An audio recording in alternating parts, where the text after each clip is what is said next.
Halo, selamat datang kembali di podcast Batik. Selamat datang di podcast Batik yang ke edisi ke-7 di bulan November ini. Nah, buat di periode ini kemungkinan podcast Batik sisa beberapa episode lagi. Dan khusus di bulan ini kita kedatangan Kepala Divisi dari Kaderisasi dan Internal Himatika Unsud. Halo Kau, dan ada juga salah satu stafnya dari Karin juga, Laili Ramadhani. Halo, Kak Laili, Kak Au. Halo Rehan. Halo. Gimana kabarnya Kak Au? Alhamdulillah baik. Rehan gimana? Alhamdulillah sehat. Kak Laili gimana kabarnya Kak? Baik. Baik.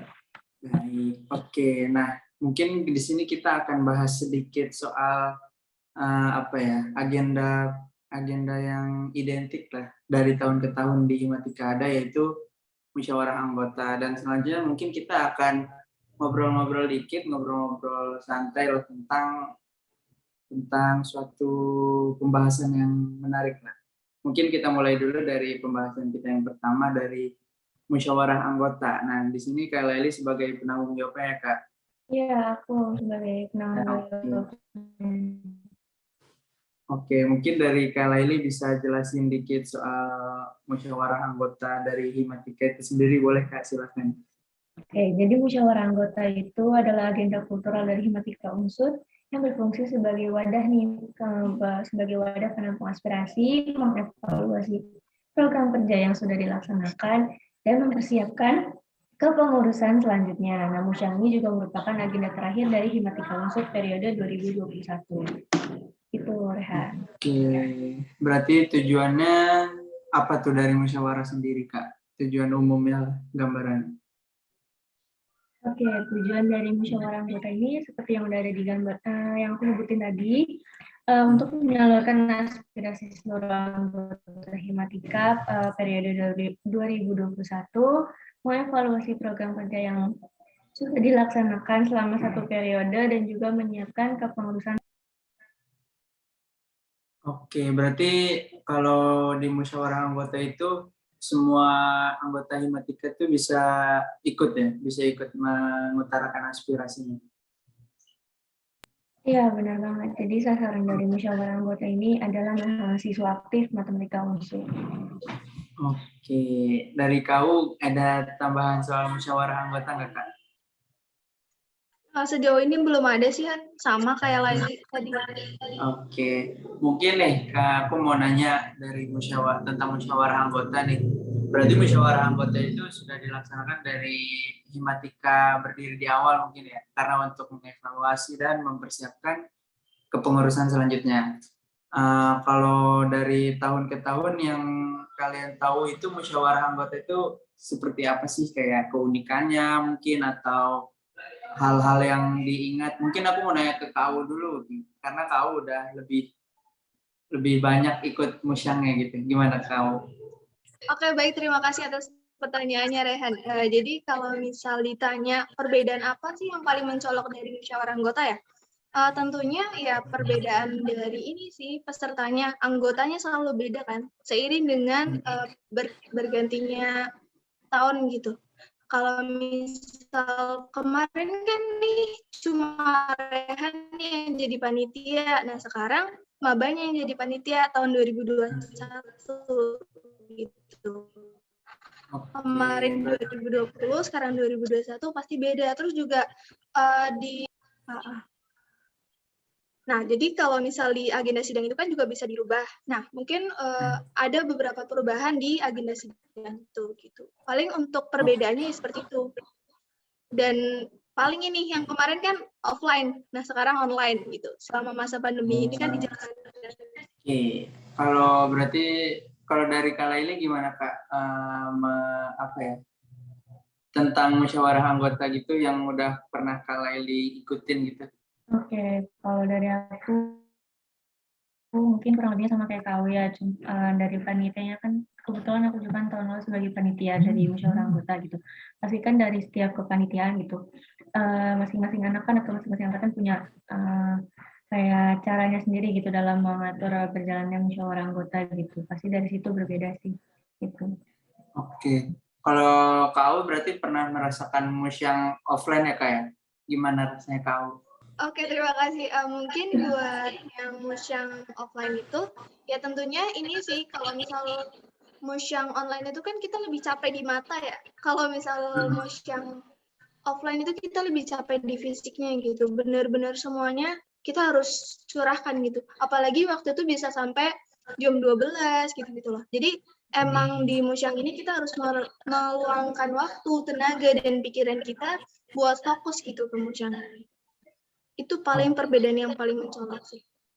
Oke, berarti bedanya ya kalau musyawarah anggota offline tuh emang benar-benar dilatih kita buat siap apa-apa gitu kan, kita soalnya di suatu tempat gitu ya, nggak di rumah masing-masing.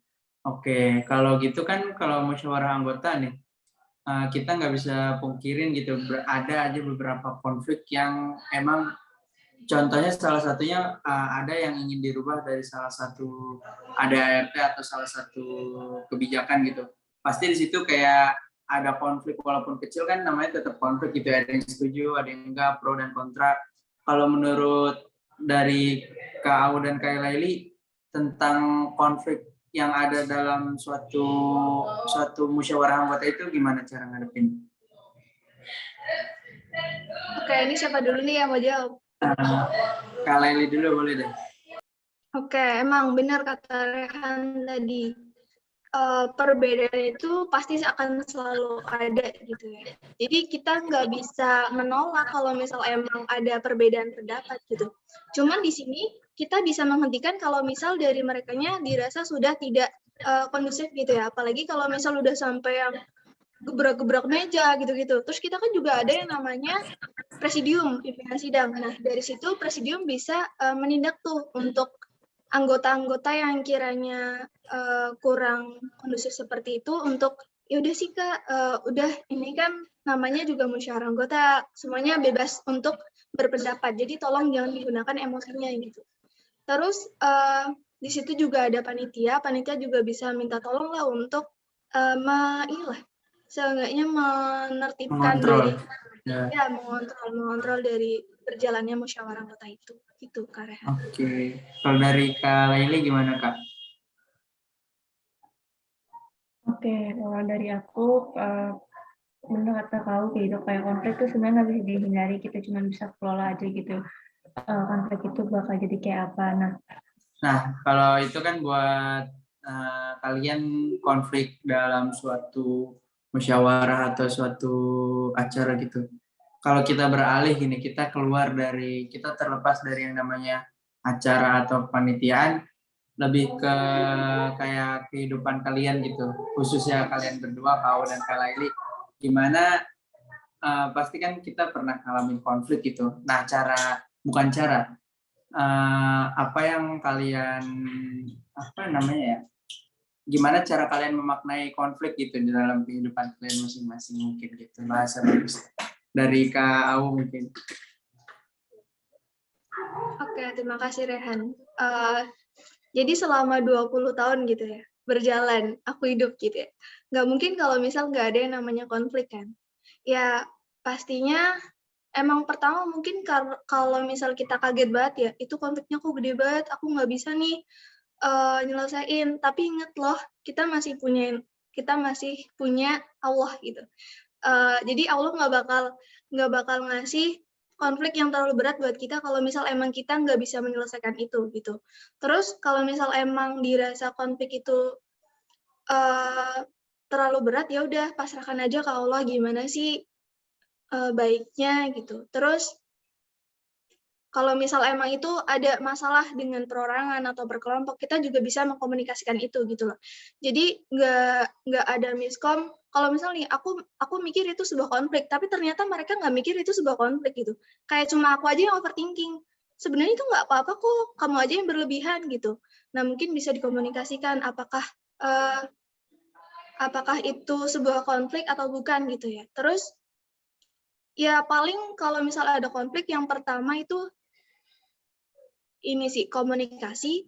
Terus yang kedua, ya udah kalau misal emang kamu ngerasa itu terlalu berat, coba serahkan sama Allah gitu. Sertakan semua tindakanmu Bareng Allah. Ih, kan aku Berarti secara garis sok-sokan. libatkan Allah dalam setiap jalanmu gitu mungkin ya. Oke, kalau dari Kak Laili gimana Kak? Oke, kalau dari aku konflik itu kan banyak ya, misalkan konflik dengan diri kita sendiri, konflik kita dengan orang lain gitu kan.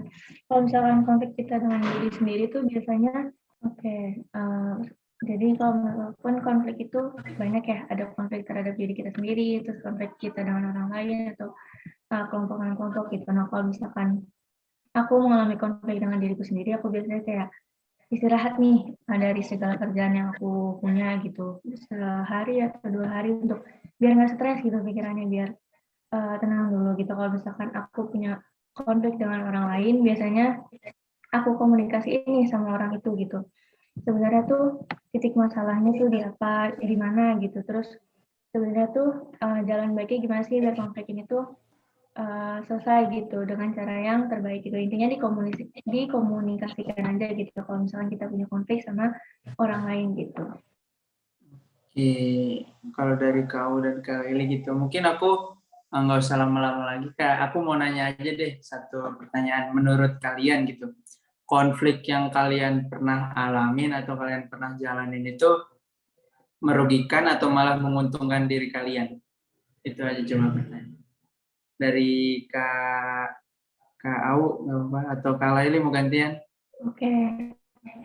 Kalau dari aku ada mungkin yang beberapa yang menguntungkan, ada beberapa yang agak merugikan gitu. Kalau menguntungkan bagi aku kayak misalkan kita punya konflik sama seseorang gitu, satu kelompok. Nah itu dengan kita belajar untuk menyelesaikan konflik itu, kita bisa tahu nih orang itu tuh individu itu kayak gimana sih orangnya gitu. Terus kelompok ini tuh tujuannya tuh kayak gimana sih. Nah dengan kita udah tahu itu, untuk kedepannya itu kita bisa nih kayak untuk lain kali kalau kita mau melakukan sesuatu dengan orang itu atau mau berbicara dengan orang itu, kita udah tahu nih selanya tuh di mana gitu. Jadi nggak bakal ada konflik-konflik selanjutnya gitu. Jadi hubungan kita bisa jadi lebih baik lagi gitu.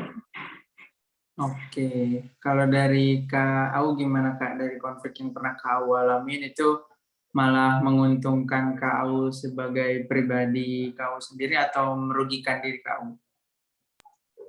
Oke, mungkin kalau misal menurutku ya, buat konflik itu gimana ya, kalau misal mau dibilang merugikan juga nggak semuanya merugikan gitu ya. Kalau misal mau dibilang menguntungkan juga nggak bisa dibilang menguntungkan juga kan. Ya, namanya juga konflik gitu ya. Cuman ya bisa diambil dari hikmahnya gitu. Kalau misal kita ada suatu konflik gitu, kan kita jadi tahu nih, kita jadi berkembang, kita jadi kayak anggap aja konflik itu tuh sebuah proses buat pendewasaan kalian gitu. Kalau misal kalian kena konflik terus langsung down, itu bukannya kalian gimana ya? Kita kan hidup nggak cuma berhenti di sini gitu. Kita bakal terus sampai ya waktunya gitu. Masa ya kita mau berhenti di sini dengan adanya konflik itu gitu. Ya kalau misal mau dibilang merugikan ya enggak, cuman hadapilah kalau misal ada konflik seperti itu gitu. Gini ya, mungkin ada salah satu konflik dalam hidupku yang mungkin aku sesali gitu ya. Ya enggak konflik sama orang lain gitu ya, konflik batin aja. Kenapa sih dulu aku nggak daftar universitas ini? Kenapa sih dulu aku nggak daftar jurusan ini gitu? Tapi ternyata setelah dilihat ke sini, oh alhamdulillah aku nggak daftar ke sini. Oh ternyata ada hikmahnya ya gitu. Mungkin emang Allah nggak ngasih apa yang kita Allah nggak ngasih apa yang kita mau, tapi Allah ngasih apa yang kita butuhkan. Kayak gitu. Itu yang selama ini jadi pegangan aku sih. Mungkin ya berarti secara garis besar bisa aku simpulin ya, namanya suatu hal atau suatu konflik bisa dikatakan nggak selamanya menguntungkan dan nggak selamanya merugikan gitu ya. Nggak menguntungkan karena ya namanya juga konflik gitu ya, bikin kita nambah beban, tapi nggak selamanya merugikan juga karena mungkin kita bisa belajar dari konflik itu. Nah, ya secara garis besar gitulah. Mungkin aku sebelum mau nutup, aku mau nanya dulu deh buat Kak Au sama Kak Laili ini. Kak Au ada target personal Kak untuk kedepannya, mau dapetin apa, mau ngelakuin apa gitu Kak?